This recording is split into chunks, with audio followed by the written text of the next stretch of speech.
નમસ્તે વિદ્યાર્થી મિત્રો, હાર્દિક સર એકેડમીની યુટ્યુબ ચેનલમાં આપ સૌનું ખૂબ ખૂબ સ્વાગત છે. આજનો જે વિડીયો લેક્ચર છે એમાં આપણે ચર્ચા કરીશું 29મી ઓક્ટોબરના તમામ અગત્યના કરંટ અફેર વિશે. વિડીયો શરૂ કરવું એ પહેલાં વિડીયોની પીડીએફ જોઈતી અથવા જૂના એક વર્ષ સુધીના કરંટ અફેરની પીડીએફ અથવા તો ઈ બુક તમારે જોઈતી હોય એન્ડ્રોઇડ એપ્લિકેશનની મુલાકાત લેજો. ડિસ્ક્રિપ્શનમાં પણ લિંક છે, ડાયરેક્ટલી સર્ચ કરશો તો આપણો લોગો છે એન્ડ્રોઇડ એપ્લિકેશનનો, ત્યાંથી તમને મળી જશે. શરૂ કરીએ 29મી ઓક્ટોબરના કરંટ અફેરનો વિડીયો.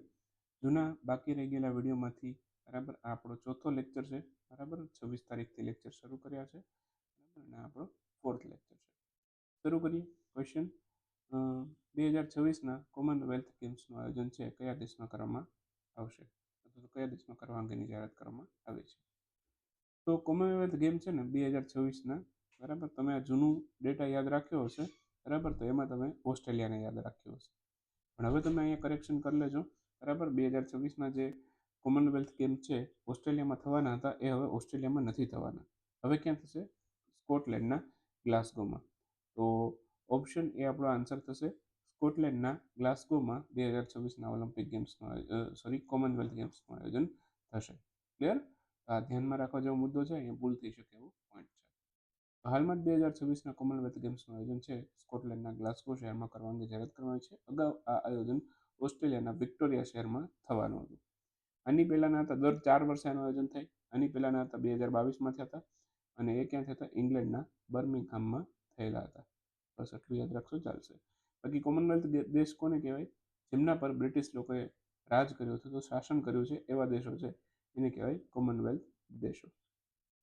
કોમનવેલ્થ દેશોનું હેડક્વાર્ટર છે એ ઇંગ્લેન્ડના લંડનમાં આવેલું છે, એ પણ આપણે યાદ રાખીશું. વન નેશન વન ઇલેક્શન પ્રસ્તાવ પર બનેલી ઉચ્ચ સ્તરીય કમિટી એના ચેરમેન કોણ બન્યું છે? વન નેશન વન ઇલેક્શન એટલે કે એક જ રાષ્ટ્ર એક જ ચૂંટણી, આવો પ્રસ્તાવ ઉપર બનેલી એક ઉચ્ચ સ્તરીય કમિટી હતી અથવા તો સમિતિ હતી, એના ચેરમેન છે એ રામનાથ કોવિંદ હતા. ભારતના ભૂતપૂર્વ રાષ્ટ્રપતિ છે. દ્રૌપદી મુર્મુ પહેલા તેઓ ભારતના રાષ્ટ્રપતિ હતા.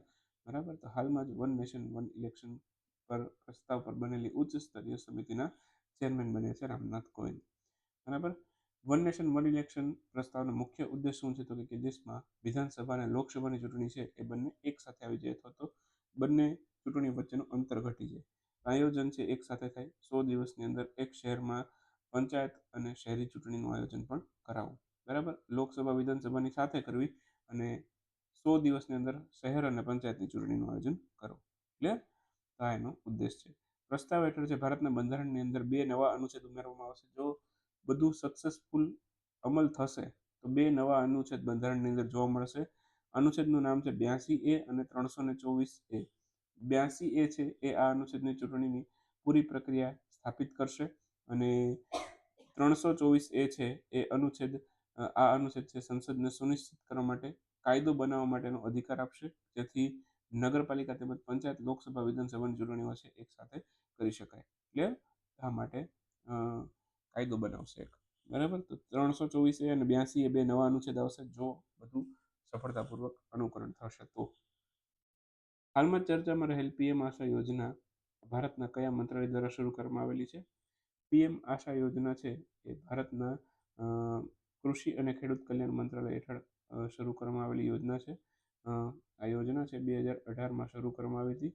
પ્રધાનમંત્રી અન્નદાતા આય સંરક્ષણ અભિયાન આ પીએમ આશાનું પૂરું નામ છે અને 15મા નાણાં પંચ દ્વારા ટોટલ 35,000 કરોડ રૂપિયાનો ખર્ચ કરવા અંગેની જાહેરાત કરવામાં આવી છે. એના કારણે આ યોજના ચર્ચામાં હતી.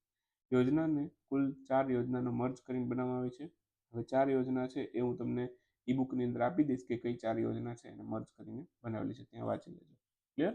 અત્યારે આમાં ડીપમાં નથી જતા. જે લોકો જીપીસીની તૈયારી કરે છે એ થોડુંક ડીપમાં ઈ બુકની અંદર વાંચી લેજો. હાલમાં જ જાહેર કરવામાં આવેલ માહિતી પ્રમાણે ઈસરો કયા વર્ષ સુધીમાં શુક્રયાન મિશન લોન્ચ કરશે?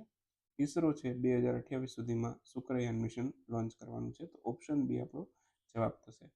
ઓકે, હાલમાં જ જાહેર કરવામાં આવેલી માહિતી પ્રમાણે 2028 સુધીમાં વિનસ ઓર્બિટર મિશન છે ભારત દ્વારા લોન્ચ કરવામાં આવશે. ભારતની કઈ સંસ્થા લોન્ચ કરશે? તો કે ઈસરો દ્વારા લોન્ચ કરવામાં આવશે. મિશનનું નામ છે શુક્રયાન. વિનસ ઓર્બિટર મિશનનું નામ શું રાખ્યું છે? શુક્રયાન. શુક્ર ગ્રહના અભ્યાસ માટેનું મિશન હશે.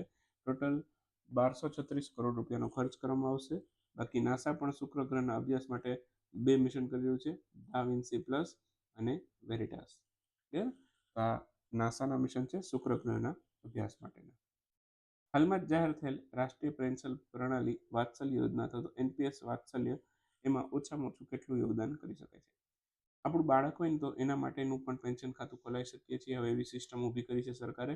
એને કહેવાયું છે એનપીએસ વાત્સલ્ય. બરાબર? જ્યારે બાળક 18 વર્ષનું થઈ જશે ત્યારે આ એનપીએસ એકાઉન્ટમાં કન્વર્ટ થઈ જશે. ટોટલ આમાં મિનિમમ 1000ના રોકાણ કરવાની જોગવાઈ છે. ઓપ્શન એ આપણો જવાબ છે. હાલમાં જ રાષ્ટ્રીય પેન્શન પ્રણાલી એનપીએસ વાત્સલ્ય છે. બરાબર?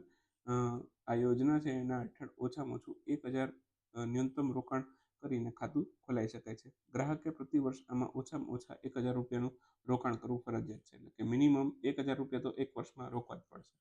બરાબર? તમે 10 વર્ષ માટે ખાતું ચાલુ રાખો અથવા તો 18 વર્ષ માટે ચાલુ રાખો તો મિનિમમ 18,000નું રોકાણ થાય તમારું. ક્લિયર? તો મિનિમમ એક વર્ષમાં 1000 તો ફરજિયાત કીધું જ છે અને 1000 રૂપિયાથી એકાઉન્ટ ખોલી શકાય. બરાબર? મહત્તમ રોકાણની કોઈ લિમિટ નથી. મેક્સિમમ જેટલા રોકવા હોય ને એટલા એનપીએસ વાત્સલ્યમાં રોકી શકાય છે. બરાબર? 18 વર્ષ થતાં એનપીએસ વાત્સલ્ય એકાઉન્ટ છે એ એનપીએસ એકાઉન્ટમાં કન્વર્ટ કરવામાં આવશે. બરાબર? ત્યારબાદ 3 વર્ષ બાદ જો 25% રકમ છે પ્રીમેચ્યોર રીતે ઉપાડી શકાશે. બરાબર? ટોટલ જેટલી જમા રકમ હોય એની 25% રકમ છે પ્રીમેચ્યોર ઉપાડવી હોય તો 3 વર્ષ બાદ ઉપાડી શકાય છે. મેડિકલ અથવા તો બાળકના શિક્ષણ પાછળ એને ખર્ચ કરી શકાય છે. એ હેતુથી ઉપાડવામાં આવશે. બાળકની ઉંમર 18 વર્ષ થતાં 100% રકમ ઉપાડી શકાય એવી જોગવાઈ પણ છે અને બાકી આ ખાતું છે એને એનપીએસ વાત્સલ્યમાંથી એનપીએસમાં કન્વર્ટ પણ કરી શકાશે. બરાબર? હવે 100% રકમ ક્યારે ઉપાડી શકો? જો જમા રકમ 2.5 લાખની અંદર હોય. તો 2.5 લાખથી વધારે હોય બરાબર તો એના પછી ક્રાઇટેરિયા અલગ અલગ છે. કોણ લાગુ કરશે? PFRDA, pension fund regulatory development authority એને લાગુ કરશે. ક્લિયર? હાલમાં જ unlocking the power of healthy longevity demographic change non communicable disease and human capital નામનો રિપોર્ટ છે એ કઈ સંસ્થાએ બહાર પાડ્યો છે? આ રિપોર્ટ છે વર્લ્ડ બેંકે બહાર પાડ્યો છે. હાલમાં જ આ આખું લાંબુ નામ છે unlocking power of healthy longevity demographic change non communicable disease and human capital નામનો જે રિપોર્ટ છે વર્લ્ડ બેંકે જાહેર કર્યો છે. રિપોર્ટ અનુસાર છે સ્વાસ્થ્ય દીર્ઘાયુમાં રોકાણ કરવાની નિમ્ન અને મધ્યમ આવકવાળા 150 મિલિયન લોકોનો જીવ બચાવી શકાય. બરાબર? તો સ્વાસ્થ્ય અને દીર્ઘાયુમાં રોકાણ કરવાથી ટોટલ 150 મિલિયન લોકોનો જીવ બચાવી શકાય. આ રિપોર્ટનું કહેવું એવું છે. ઓકે? બાકી જે લો મિડલ ઇન્કમ કન્ટ્રી છે એ 70%થી વધુ મૃત્યુ છે ત્યાં ગેરસંચારિત રોગોથી થાય છે, જેમ કે ડાયાબિટીસ, શ્વસનના રોગ અને હૃદય રોગ અને કેન્સર. બરાબર? તો એવા દેશોમાં રોકાણ કરવાથી આ વસ્તુ ઘટાડી શકાય છે. 2023માં લો અને મીડિયમ ઇન્કમ કન્ટ્રી છે. બરાબર? ત્યાં ગેરસંચારી રોગોથી છે ટોટલ 61 મિલિયન લોકો જે છે બરાબર અથવા તો 6 કરોડ લોકો 6.1 કરોડ લોકો છે તેનું મૃત્યુ થયું હતું આ પ્રકારના રોગોથી. બરાબર? અને 2025 સુધીમાં આ 9 કરોડે પહોંચી જશે એવું આ રિપોર્ટનું માનવું છે. બરાબર?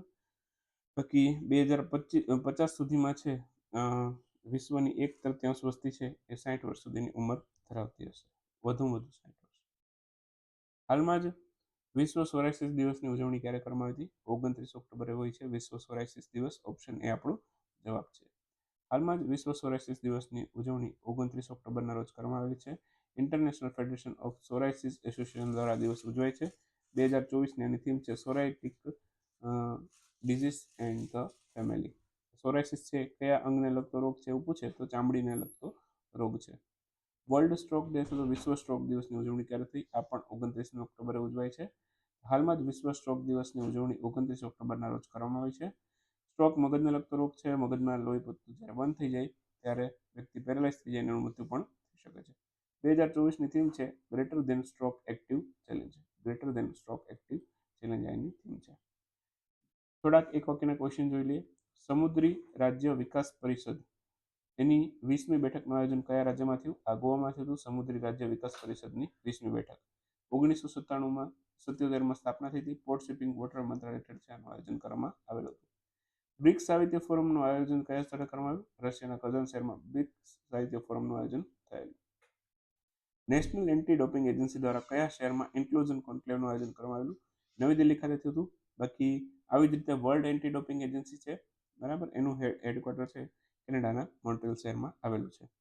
વિજયવાડા રેલવે સ્ટેશન એને NSG 1નો દરજ્જો આપવામાં આવ્યો છે. તે કયા રાજ્યમાં છે? વિજયવાડા રેલવે સ્ટેશન આંધ્રપ્રદેશમાં આવેલું છે. 500 કરોડથી વધુ રેવન્યુ હોય, બરાબર, તેમજ 2 કરોડથી વધુ યાત્રી મુસાફરી કરતા હોય એવા રેલવે સ્ટેશનના દરજ્જો આપવામાં આવે છે. અને બાકી ભારતના 28 રેલવે સ્ટેશન એવા છે કે જેને NSG 1નો દરજ્જો પ્રાપ્ત છે અત્યારે. એમાંથી એક આંધ્રપ્રદેશનું વિજયવાડા રેલવે સ્ટેશન છે. બરાબર. તો આ ખાસ ધ્યાનમાં રાખજો. RRBની જે લોકો તૈયારી કરે છે એના માટે છે. ક્લિયર? હાલમાં જ કઈ ભારતીય કંપની 10 ટ્રિલિયનનું માર્કેટ કેપ મેળવનારી ચોથી કંપની બની છે? તો ભારતીય એરટેલ 10 ટ્રિલિયનનું માર્કેટ કેપ હાંસલ કર્યું છે.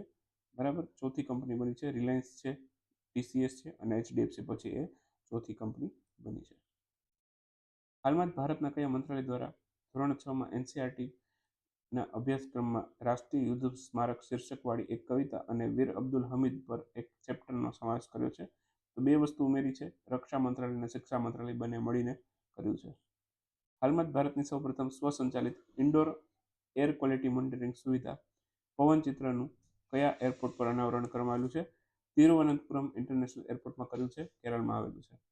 ઉત્તર કોરિયાના નવા બંધારણમાં કયા દેશને પ્રતિકૂળ રાજ્ય તરીકે વ્યાખ્યાયિત કરવામાં આવ્યું છે? તો સાઉથ કોરિયાને પ્રતિકૂળ રાજ્ય તરીકે વ્યાખ્યાયિત કર્યું છે ઉત્તર કોરિયાએ. રાષ્ટ્રપતિ દ્રૌપદી મુર્મુ એની મુલાકાત દરમિયાન તાજેતરમાં કયા દેશે ભારત સાથે 4 MOU પર હસ્તાક્ષર કર્યા છે?